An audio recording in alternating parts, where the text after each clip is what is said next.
बिस्मिल्लाहिर्रहमानिर्रहीम। अच्छा बच्चों, आज हमारी फंक्शंस की थर्ड क्लास है।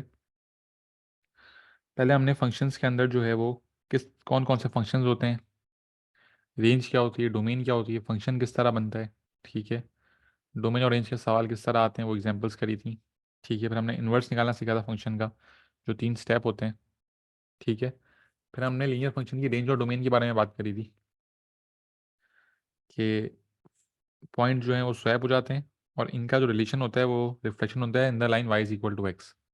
और फिर इसके हमने फुल फ्लैश 2 सवाल करे थे, जिसमें हमने रेंज निकाली थी, इन्वर्स निकाला था, इन्वर्स की रेंज और डोमेन निकाली थी और ग्राफ बना के उनका रिलेशन चेक करा था। और फिर एक सवाल आप लोगों ने क्लास में मुझे करके दिया था, ये वाला। ठीक है। यहाँ पे हमारा ये सब टॉपिक भी कंप्लीट हो गया था। अब आज हमें पढ़ना है कॉम्पोजिट फंक्शंस। ठीक है, आज बच्चों में क्या पढ़ना है? Composite functions.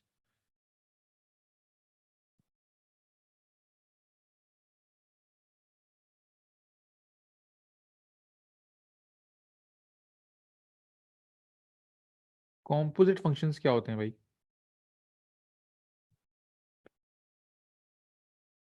ठीक है, तीन में कोई भी फंक्शन लिख देता हूँ आप लोगों के पास।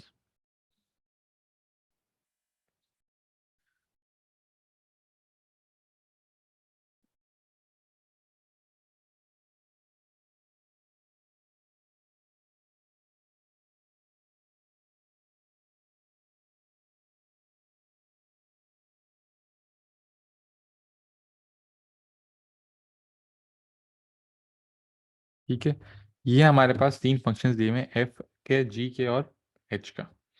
ठीक है। अब बच्चों आप लोग एक बात नोट करो, यहाँ फंक्शन के साथ यहाँ पे एक्स लिखा हुआ है, यहाँ भी एक्स है, यहाँ एक्स लिखा हुआ है, यहाँ भी एक्स है, यहाँ एक्स लिखा हुआ है, यहाँ भी एक्स है और यहाँ भी एक्स है। ठीक है। अब अगर आपके पास एक सवाल है f(2), ये चीज हम लोग ओ लेवल मैथ्स में भी पढ़ चुके हैं। ठीक है, कॉम्पोजिट फंक्शन। अब f(2) का मतलब क्या है? f(2) का मतलब है f के फंक्शन में x की जगह 2 आ रहा होगा। ठीक है। f(2) का क्या मतलब है बच्चों? f के फंक्शन में x की जगह क्या आ रहा होगा? f के फंक्शन में x की जगह 2 आ रहा होगा। तो आपने लगा 2, x की जगह 2 + 1, 2 2 ज़ार 4, 4 + 1 = 5। ये आपका आंसर हो गया। ठीक है।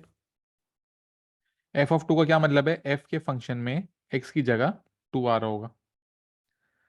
अगला पार्ट देखते हैं भाई,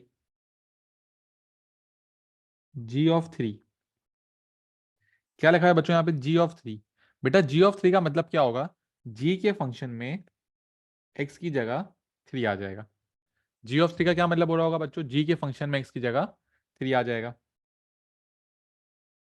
तो आप लोग लिखोगे यहाँ पे 3, x की जगह 3 - 2, 3 3 ज़ार 9, 9 - 2 = 7। तो ये होगा आपका आंसर। इसी तरह एक और पार्ट देख लेते हैं, h(4). h(4) का क्या मतलब है? h के फंक्शन में x की जगह 4 आ जाएगा। तो 2x की जगह 4 + 1/4 - 3। 2 4 ज़ार 8, 8 + 1 = 9।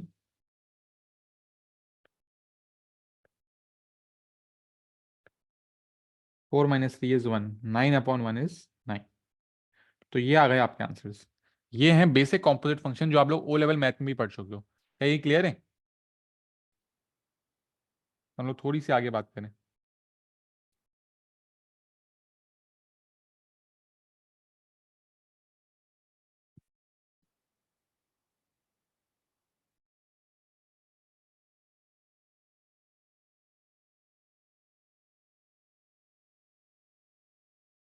ठीक है। अच्छा, अब हम बात करते हैं ए लेवल में कॉम्पोजिट फंक्शन किस तरह आता है। ए लेवल में कॉम्पोजिट फंक्शन आता है, पार्ट डी हम लोग देखते हैं अब। f(g)(x).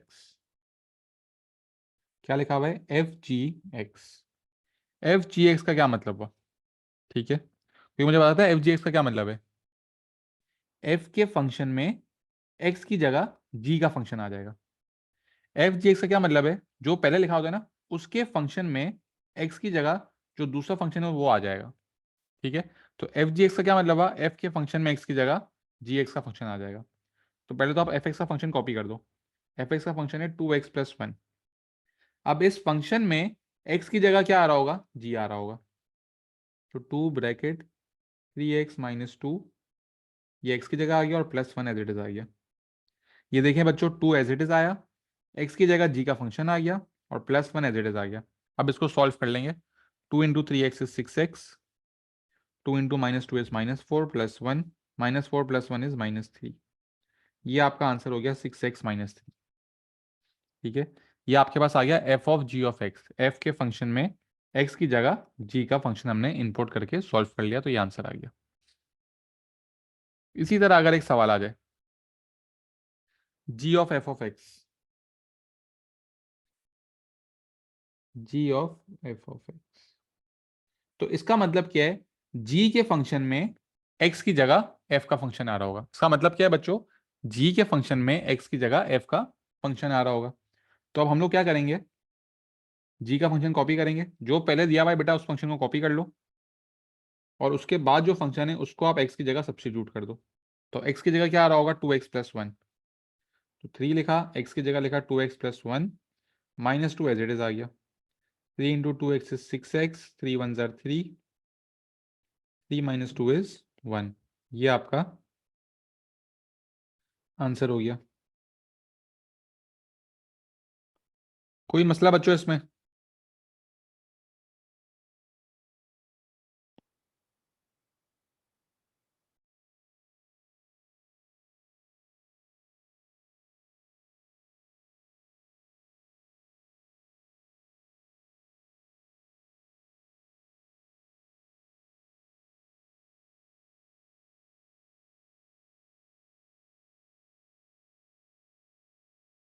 ठीक है, एक और एग्जांपल देखते हैं।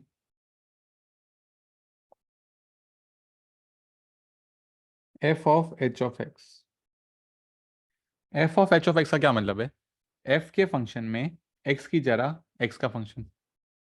ठीक है, f के फंक्शन में x की जगह h का फंक्शन आ जाएगा। तो पहले तो आप f का फंक्शन लिख दो, f का फंक्शन क्या है, 2x + 1। अब इस x की जगह जो है वो पूरा h का फंक्शन आ रहा होगा, ये वाला। तो आप क्या लिखोगे, 2 x की जगह पूरा h का फंक्शन आ जाएगा, 2x + 1 अपॉन x - 3, +1 जो है ये वाला वो एज इट इज आ गया। अब इसको सॉल्व करेंगे, इसको सॉल्व किस तरह करेंगे, 2 को पहले मल्टीप्लाई कर दो, 2 2 ज़ार 4, 2 1 ज़ार 2, 4x + 2 अपॉन x - 3 +1। अब इसको सॉल्व करने के लिए आपको यहाँ पे एलसीएम लेना पड़ेगा, यहाँ पे अपॉन में 1 है, तो ये दोनों चीज़ें x - 3 से मल्टीप्लाई हो रही होंगी, क्योंकि यहाँ पे x - 3 है। तो 4x + 2 + x - 3 अपॉन, अब पूरे पे x - 3 आ जाएगा, 4x + x is 5x, 2 - 3 is -1, 5x - 1 upon x - 3, ये आपका आंसर हो गया। ठीक है, अब काफ़ी बच्चे हैं जिनको ये चीज़ क्लियर हो जाती है, क्योंकि ये अभी आपको हमने सिखाई है, लेकिन ये बेसिक चीज़ जो ओ लेवल्स में पढ़ी है ये भूल गए होते हैं बच्चे, और ये आंसर तक नहीं पहुंच पाते। बेटा जब भी आपके पास यहाँ पे कोई कांस्टेंट नंबर है, पहले तो आपका पूरा डिनोमिनेटर सेम होना चाहिए। अब यहाँ पे डिनोमिनेटर में x - 3 था, यहाँ पे 1 था, तो मैंने इसको भी x - 3 से मल्टीप्लाई किया और इसको भी x - 3 से, ऊपर वाले को भी x - 3 से मल्टीप्लाई किया, तो ये x - 3 ऊपर आ गया और नीचे सेम आ गया, तो हमने उसको एक ही दफ़ा लिख दिए और फिर इसको सॉल्व करके हमने फाइनल आंसर दिया। ठीक है बेटा, सब बच्चे चैट बॉक्स में रिप्लाई करते हैं, क्या यहाँ तक सबको क्लियर है? क्या यहाँ तक सबको क्लियर है, तो हम आगे बढ़ सकते हैं।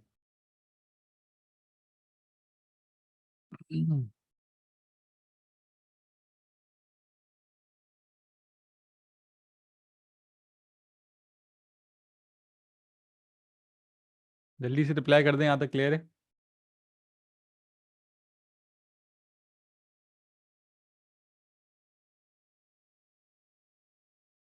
ठीक है, अच्छा ये f(x) का फंक्शन है, मैं कॉपी कर रहा हूँ। f(x) आपको दिया हुआ है 2x + 1।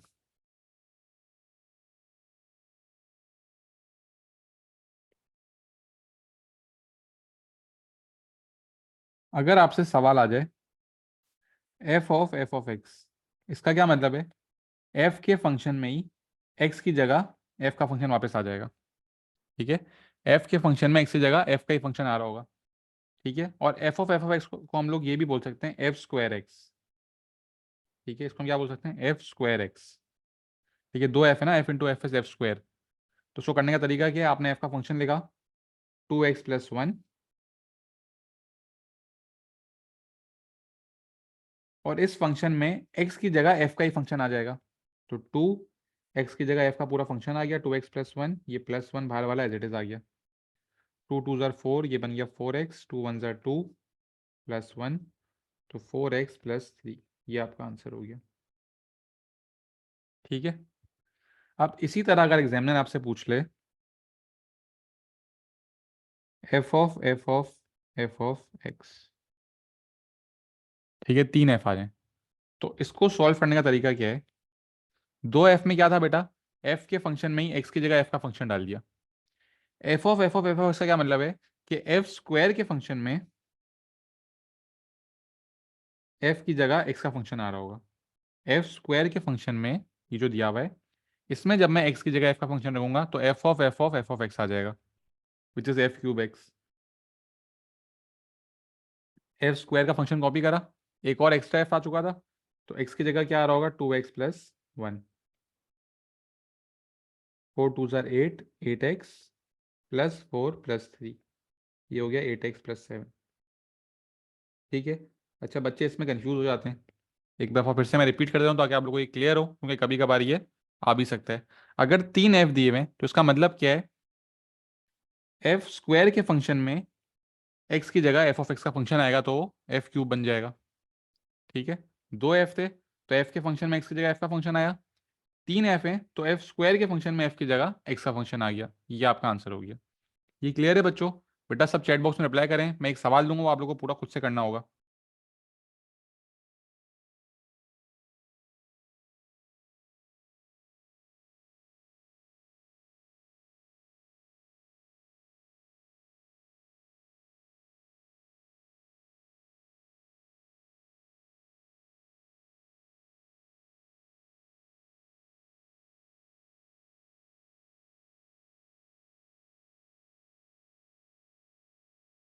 ठीक है, अच्छा मैं सवाल लिख रहा हूँ, ये सवाल आप लोगों को खुद से करने हैं सबको।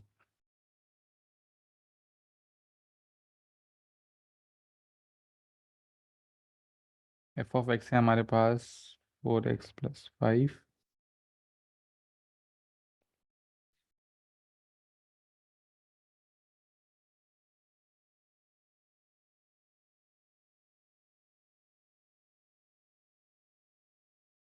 ये 3 फंक्शन है।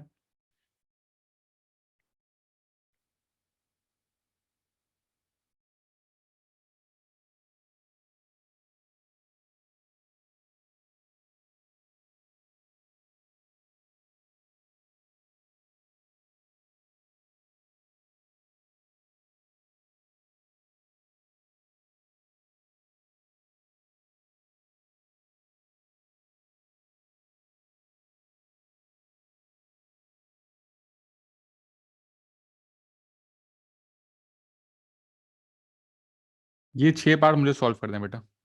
ठीक है, 6 पार्ट कर दें आप, 10 मिनट दे रहा हूँ, सुकून से सॉल्व करो, देखना कोई सही मिस्टेक ना हो, मैं 10 मिनट बाद सॉल्व करूँगा।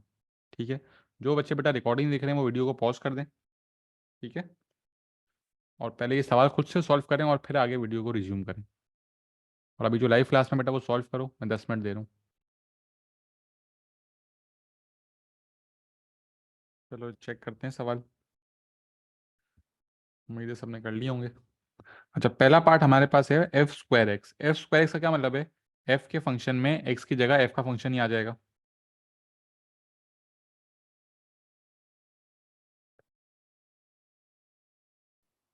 तो f(x) जो है आपके पास वो है 4x+5,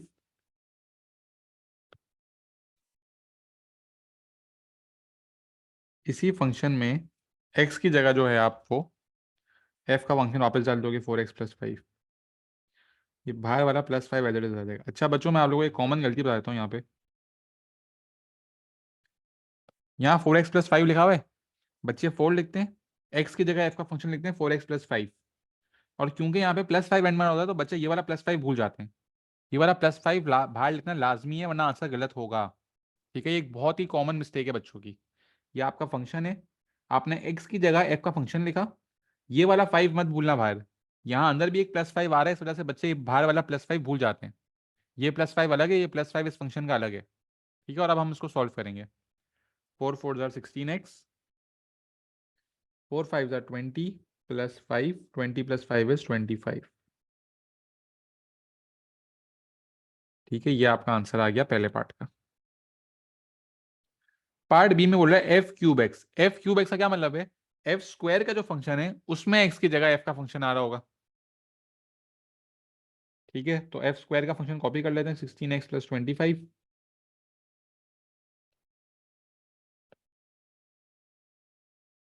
x की जगह हमारे पास f का फंक्शन आ जाएगा 4x + 5।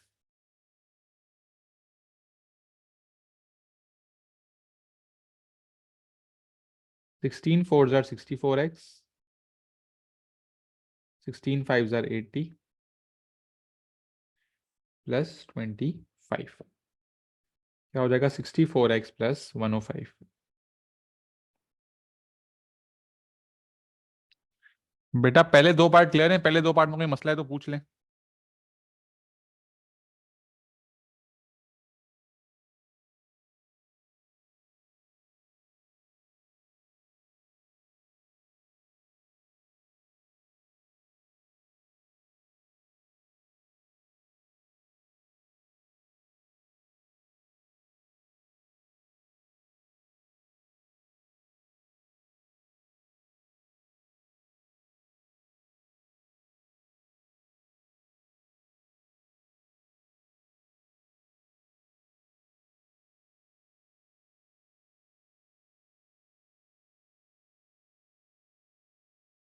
ठीक है, पार्ट सी की बात करते हैं। f(g)(x), f(g)(x) का क्या मतलब है, f के फंक्शन में x की जगह g का फंक्शन आ रहा होगा। ठीक है, f के फंक्शन में x की जगह g का फंक्शन आ रहा होगा। f का फंक्शन कॉपी करो, 4x + 5। f के फंक्शन में x की जगह g का फंक्शन आ जाएगा 5x - 3, तो 4x की जगह आ जाएगा 5x - 3 +5 हम फिर भी लिखेंगे। 4 5 20x, 4 3 -12 +5, -12 + 5 इज -7। ये आपका पार्ट सी का आंसर हो चुका है।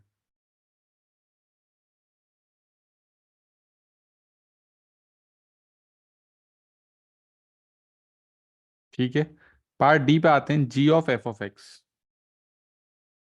g(f)(x), g(f)(x) का क्या मतलब है, g के फंक्शन में x की जगह f का फंक्शन आ जाएगा, तो g का फंक्शन कॉपी करा, x की जगह किसका फंक्शन आ गया, f का, 4x + 5।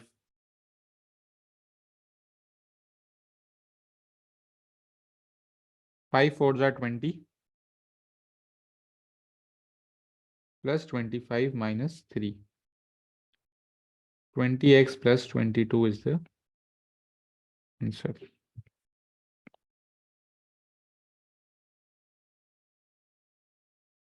ठीक है, ये हमारे पार्ट डी का आंसर हो चुका है। बेटा पार्ट सी और पार्ट डी बताएं, क्या ये भी सही आया या नहीं आया, कोई मसला पार्ट सी और पार्ट डी में।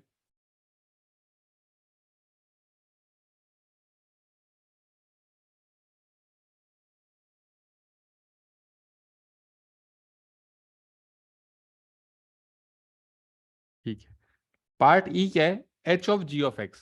h(g)(x) का क्या मतलब है बेटा, h के फंक्शन में x की जगह g का फंक्शन आएगा, तो पहले आप h का function as it is copy कर दो।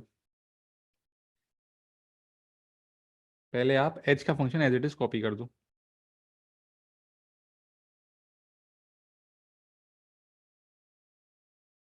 ठीक है, अब 2, x की जगह क्या आ रहा होगा, g का function which is 5x - 3 +1 upon, x की जगह क्या आएगा, 5x - 3, और ये -3 एज इट इज, नीचे x - 3 था, x की जगह g का फंक्शन आया और ये -3 एज इट इज आ गया। 2 5 10x -6 +1 upon 5x, -3 is -6, -6 + 1 is -5, तो यहाँ पे 10x है। 10x minus 5 upon 5x minus 6, ये आपका आंसर होगा। ठीक है, पार्टी चेक करें, पार्टी सही आए।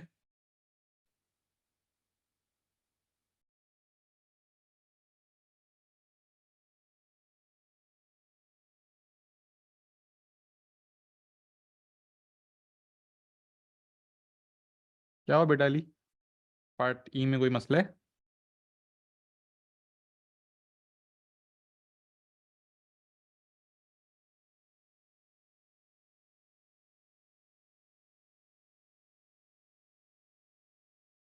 ठीक है, part F, F of H of x.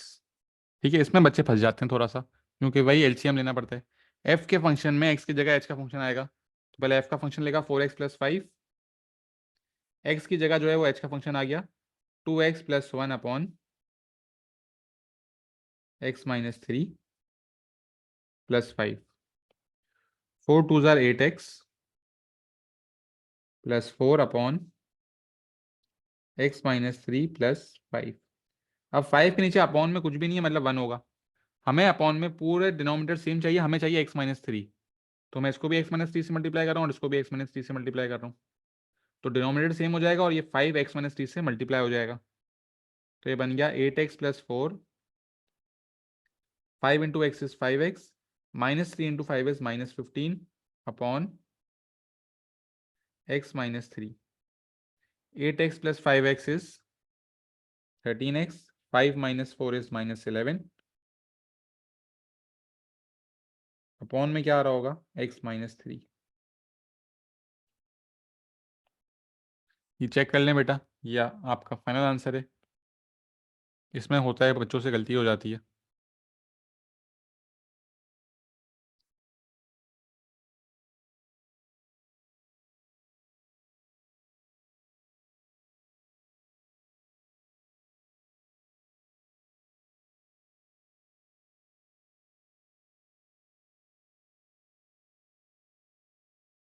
Clear है बेटा लिया?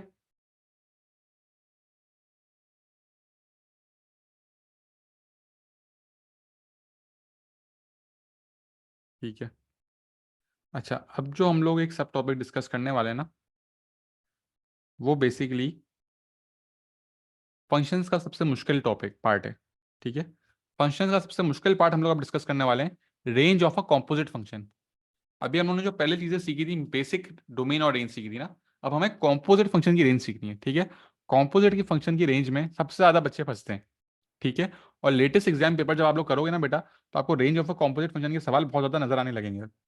ठीक है, और ये सबसे ज्यादा बच्चों को इस चीज में मुश्किल होती है, तो अभी हम मुझे आपकी पूरी कॉन्सेंट्रेशन चाहिए। ये सबसे फंक्शंस का मुश्किल पार्ट है, range of a composite function. अब हम पढ़ते हैं range of a composite function.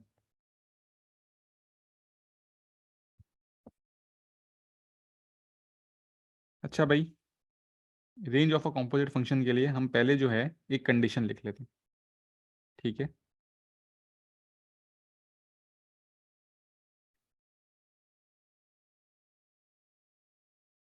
Condition for composite function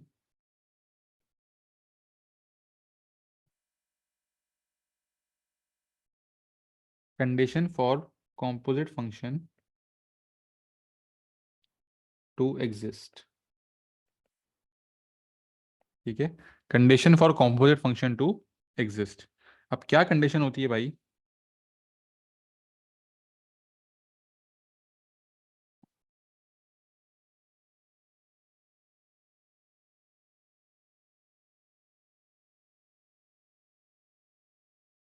when the range of g of x when the range of g of x falls in the domain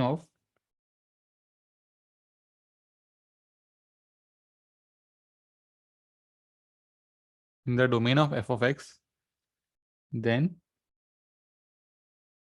f g x exist। Then f ji x exist. बेटा मतलब क्या है, अगर f of ji of x आपको function दिया हुआ है, अब आपको पता है ये कॉम्पोजिट फंक्शन है, इसका मतलब क्या है, एफ के फंक्शन में एक्स की जगह जी का फंक्शन आया होगा। अब अगर एफ जी एक्स का जो है, अगर जो अंदर वाला फंक्शन है उसकी रेंज जो है, अंदर वाले फंक्शन की रेंज अगर बाहर वाले फंक्शन की डोमेन में लाई कर रही है ना, तो ये फंक्शन एग्जिस्ट करेगा। ठीक है। एफ जी एक्स जो कॉम्पोजिट फंक्शन है उसको एग्जिस्ट करने की कंडीशन क्या है, उसको एग्जिस्ट करने की कंडीशन ये हम किस तरह याद रखेंगे, जो अंदर वाला फंक्शन है ना बेटा, उसकी जो रेंज है वो बाहर वाले फंक्शन की डोमेन के अंदर अंदर आनी चाहिए। मतलब अगर आपको बोला हुआ है कि एफ ऑफ एक्स का जो फंक्शन है ना, उसकी डोमेन है 1 से 8, 1 से 8, ठीक है, और जी ऑफ एक्स की जो रेंज आ रही है वो आपके पास आ रही है 7 से 3। तो ये जो जी की रेंज है ये एफ की डोमेन के अंदर है, जी की जो ये रेंज है वो एफ की डोमेन के अंदर लाई कर रही है, तो हम क्या बोलेंगे, ये कॉम्पोजिट फंक्शन एग्जिस्ट करता है। लेकिन अगर इस रेंज को मैं चेंज करके 7 की जगह 9 कर दूं, 7 की जगह मैं से क्या कर रहा हूं, 9 कर रहा हूं, तो अब क्या हो रहा है, फंक्शन की जो डोमेन है एफ की डोमेन, उसमें एक जी की रेंज फिल नहीं कर रही है, जी की रेंज इसके अंदर अंदर नहीं आ रही है। ठीक है। जी की रेंज एफ की डोमेन के बाहर आ रही है, क्योंकि एफ की डोमेन 8 तक है, जी की रेंज हमारे पास 9 तक जा रही है। तो अगर हमारे पास रेंज डोमेन के अंदर नहीं आ रही है तो ये कॉम्पोजिट फंक्शन एग्जिस्ट नहीं करेगा। ठीक है। कॉम्पोजिट फंक्शन की एग्जिस्ट करने की पहली कंडीशन क्या है, कंडीशन ये है कि जो अंदर वाला फंक्शन है उसकी रेंज बाहर वाले फंक्शन की डोमेन के अंदर लाई करनी चाहिए। ठीक है। लाई करेगी तो एग्जिस्ट करेगा कॉम्पोजिट फंक्शन, लाई नहीं करेगी तो एग्जिस्ट नहीं करेगा। ये आपका एक पॉइंट हो गया। ठीक है।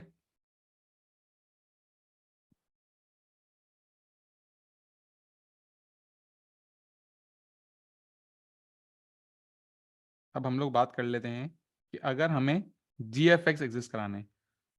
ठीक है। अब जी एफ एक्स अगर मुझे एग्जिस्ट कराना है, जी एफ एक्स, तो अंदर वाले की रेंज मतलब एफ की रेंज होगी और जी की डोमेन होगी।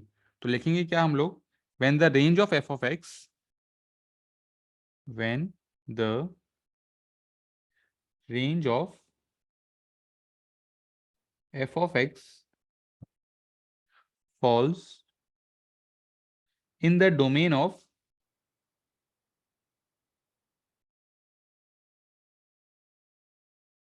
इन the domain of ji of x, f of x की रेंज अगर जी ऑफ एक्स की डोमेन में फॉल करेगी तो कौन सा कॉम्पोनेंट फंक्शन एग्जिस्ट करेगा, g of F of x का फंक्शन एग्जिस्ट करेगा। Then g of F of x will exist. ठीक है। जी ऑफ एफ ऑफ एक्स का क्या मतलब हुआ, अंदर वाले फंक्शन की रेंज, तो एफ ऑफ एक्स की रेंज जो है वो जी के डोमेन के अंदर अंदर लाए करनी चाहिए। ठीक है। ये हमारे पास कंडीशन है कॉम्पोजिट फंक्शन की। क्या ये बात क्लियर है, जल्दी से बताएं।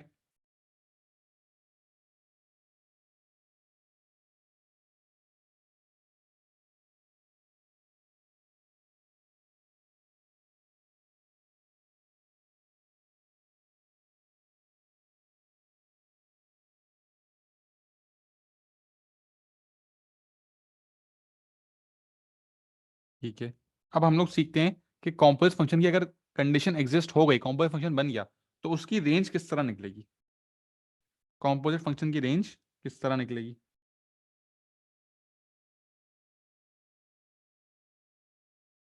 ठीक है।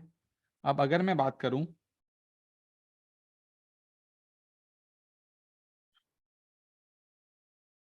Range of F of ji of x, ठीक है, मुझे निकालनी है range f of ji of x की। इसके हमारे पास 3 स्टेप हैं।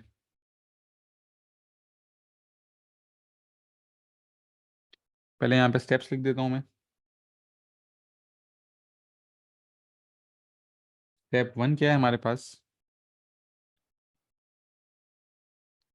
अच्छा ये मैं आपको इंग्लिश में इसलिए लिख के दे रहा हूँ ताकि आप लोगों को फिर ये याद रहे। Find the range of,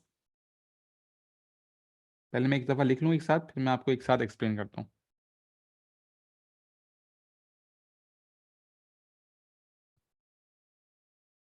find the range of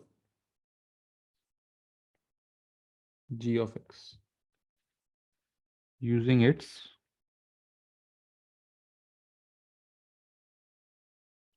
domain. ठीक है, स्टेप 2 क्या होगा, हमने रेंज निकाल ली, फिर use the range of g of x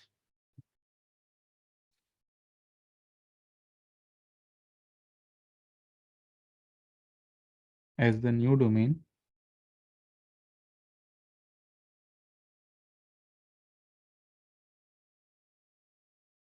for f of x and evaluate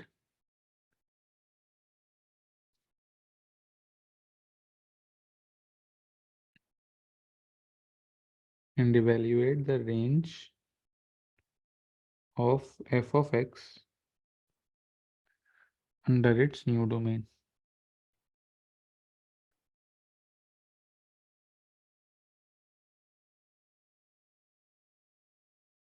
use the range of g of x as a new domain for f। ठीक है,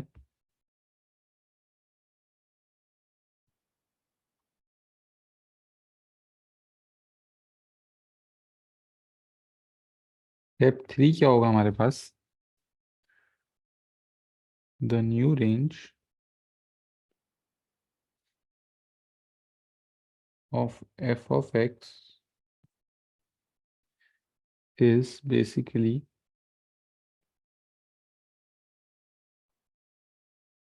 the new range of f of x is basically the range of f of g of x। ये मांगा गया था, ठीक है। अच्छा भाई, मैंने यहाँ पे स्टेप्स लिख दिए। ठीक है, स्टेप्स एक दफा पढ़ लेते हैं। अगर आपको एफ जी एक्स की रेंज निकालनी हो तो स्टेप 1 है find the range of ji of x using its domain.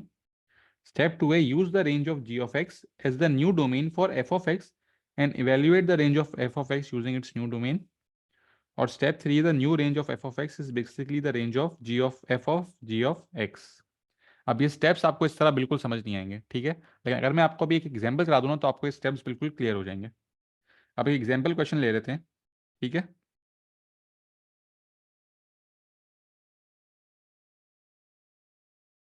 F of x के फंक्शन को हम बोल देते हैं भाई 2x-3। डोमेन ले लेते हैं हम लोग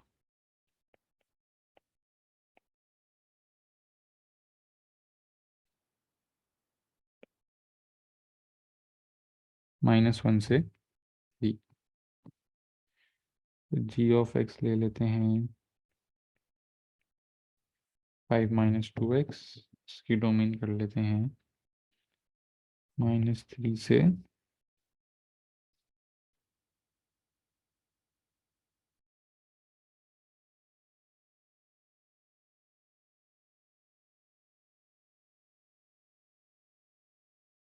5। ठीक है, हमारे पास फंक्शन एफ ऑफ एक्स है और जी ऑफ एक्स है। ठीक है, हमसे क्या मांगिए, range of F of ji of X ना। अभी हम लोग रेंज निकाल रहे हैं F of ji of x की। ठीक है, मुझे एफ का फंक्शन भी दिया हुआ है, एफ की डोमेन भी है, जी का फंक्शन है, जी की डोमेन भी है। अब बेटा अब देखो, अब मैं आप लोग को तरीका बता रहा हूँ। F of ji of x की रेंज निकालनी है, जो फंक्शन अंदर होगा सबसे पहले हमें उसकी रेंज निकालनी है। अंदर हमारे पास जी ऑफ एक्स है, हमें उसकी रेंज निकालनी है। ये देखो स्टेप 1 ये लिखा हुआ है, find the range of ji of x using its domain. ठीक है, एफ जी एक्स की रेंज किस तरह आएगी, पहला स्टेप क्या है, जी ऑफ एक्स की रेंज निकालो, जो अंदर है उसकी रेंज निकाल लो। अंदर हमारे पास जी ऑफ एक्स है, हम जी ऑफ एक्स की रेंज निकाल लेते हैं। जी ऑफ एक्स की रेंज निकालने के लिए हम लोग डोमेन यूज करेंगे। जी ऑफ एक्स की रेंज किस तरह आएगी बेटा, हम लोग लास्ट क्लास में पढ़ चुके हैं, डोमेन को फंक्शन में इनपुट करेंगे तो जो आउटपुट आएगा वो रेंज होगी। ठीक है, तो स्टेप 1 अब मैं कर रहा हूं यहाँ पे, 5-2, एक्स की जगह -3 रखा, -2 - 3 इज +6, 6 + 5 इज 11। और दूसरा हमारे पास 5 है, 5-2, एक्स की जगह 5, 2 5 10, 5 - 10 इज -5। ठीक है, छोटी वैल्यू पीछे, बड़ी वैल्यू आगे, ये आ गई हमारी रेंज। ठीक है बच्चों, ये हमारी क्या आ गई, ये हमारी रेंज आ गई। स्टेप 1 हो गया। स्टेप 2 क्या बोल रहा है, use the range of ji of x as the new domain for F of x f of x की आपके पास एक डोमेन गिवन थी -1 से 3, ये जो आपको सवाल में गिवन है। आपको बोल रहा है आपकी जो रेंज आई ना जी ऑफ एक्स की, उसको आप एफ ऑफ एक्स का डोमेन बना दो। ठीक है ना, ये एफ ऑफ एक्स की नई डोमेन बन गई है। और अब इसकी मदद से एफ ऑफ एक्स की रेंज निकालो। हम लोग डोमेन को जब फंक्शन में डालते हैं तो रेंज आती है ना बेटा, यही होता है।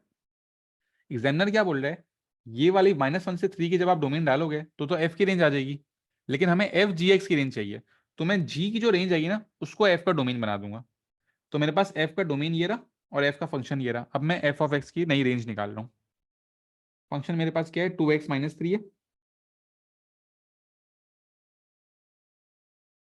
मेरे पास जो पुरानी डोमेन थी -1 से 3, जब मैं वो डालूंगा तो मेरे पास एफ की रेंज आएगी। अब मुझे एफ जी एक्स की रेंज निकालनी है, तो जी की रेंज को मैं इसका डोमेन बना रहा हूँ। तो अब मैं ये जो रेंज आएगी ना, इसको इसके अंदर सब्स्टिट्यूट कर रहा हूँ। तो एक दफा मैं डालूंगा -5, 2 × -5 इज -10, -10 - 3 इज -13, और एक दफा मैं डालूंगा 11, 2 × 11 = 22, 22 - 3 इज 19। ये मेरे पास नई रेंज आ गई एफ ऑफ एक्स की। ठीक है, नई रेंज क्या है एफ ऑफ एक्स की, -13 से लेकर 19 तक। अब आप स्टेप 3 पर हो।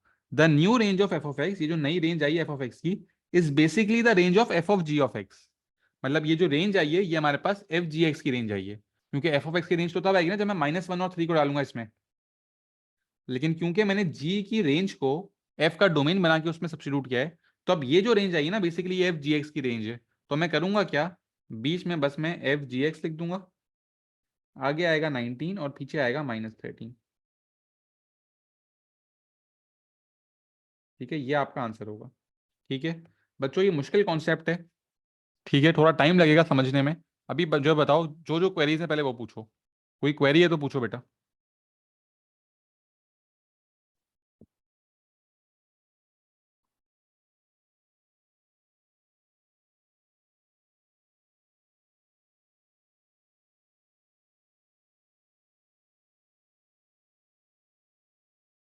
ठीक है, एक बार फिर से रिपीट कर देता हूँ, क्योंकि जी एफ एक्स का रेंज आपको निकाल के देनी है मुझे। एफ जी एक्स की मैंने निकाली है, जी एफ एक्स की आप लोग निकालोगे। क्या करना है भाई, जो भी चीज़ अंदर होगी, ठीक है ना, उसकी सबसे पहले रेंज निकालनी है यूजिंग इट्स डोमेन।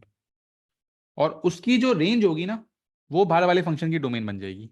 ठीक है, और फिर जब आप नई डोमेन से इसकी रेंज निकालोगे एफ की, तो जो आंसर आएगा वो बेसिकली एफ जी एक्स की रेंज होगी। ठीक है, अब अगर फॉर एग्जाम्पल कोई कॉपी करा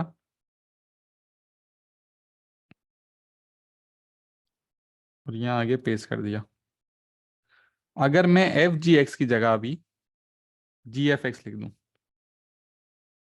एफ जी एक्स की जगह लिख दूं जी ऑफ एफ ऑफ,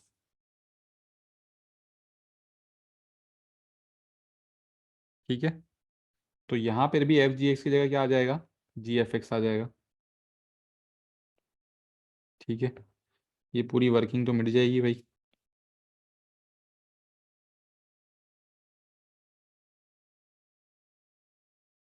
और अब आपके पास यहाँ जो है, अब जी एफ एक्स का क्या मतलब हुआ, कि अंदर अब क्या एफ ऑफ एक्स है, तो रेंज किसकी निकालेंगे हम लोग, एफ ऑफ एक्स की निकालेंगे। तो ये जी एक्स मिट के एफ ऑफ एक्स हो गया। ठीक है, फिर use the range of, F की रेंज इस्तेमाल करेंगे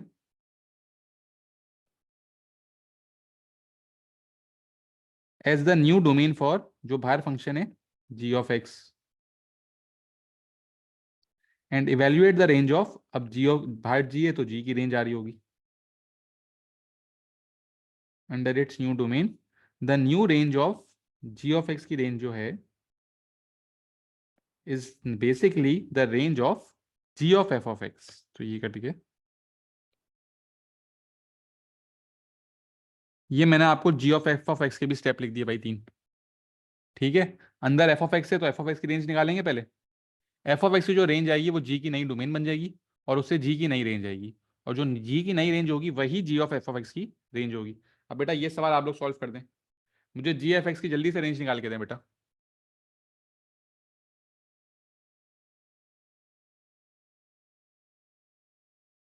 बेटा जल्दी जी एफ एक्स की रेंज निकाल के दें।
ठीक है, सॉल्व करते हैं।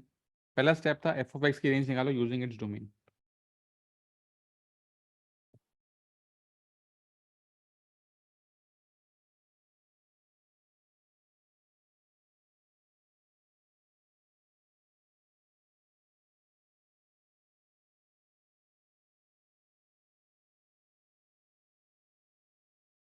ये आपका स्टेप 2 था और ये आपका स्टेप 3 था। 2 एक्स की जगह आएगा -1 और एक दफ़ा आएगा 3। 2 into -1 is -2, -2 -3 is -5, 2 3 are 6, 6 -3 is 3। तो एफ ऑफ एक्स की जो रेंज है वो आपके पास है 3 आगे होगा और -5 पीछे होगा। फिर ये जो रेंज है अब ये जी की डोमेन बन जाएगी। तो स्टेप 2 में जो है आप लोग 5 -2 एक्स की जगह आप लोग रखोगे एक दफ़ा 3, तो -1 आएगा। 5 -2 एक्स की जगह रखोगे -5, तो 15 आएगा। ये आ गई जी एक्स की नई रेंज। 15 आगे और -1 पीछे। अब जी ऑफ एक्स की जो रेंज है वही बेसिकली किसकी रेंज बन जाएगी, जी ऑफ एफ ऑफ एक्स की। तो स्टेप 3 में सिर्फ क्या करोगे, यहाँ जी ऑफ एफ ऑफ एक्स आएगा, आगे आएगा 15 और पीछे आएगा -1। आंसर। कोई मसला बच्चों?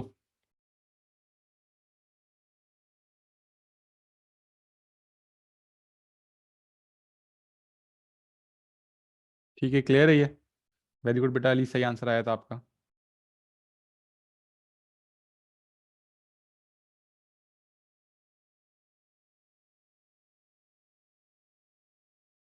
ठीक है बच्चों, आज की क्लास यहीं तक है। यहीं से पे कल फर्दर हम लोग कंटिन्यू करेंगे। अल्लाह हाफिज़।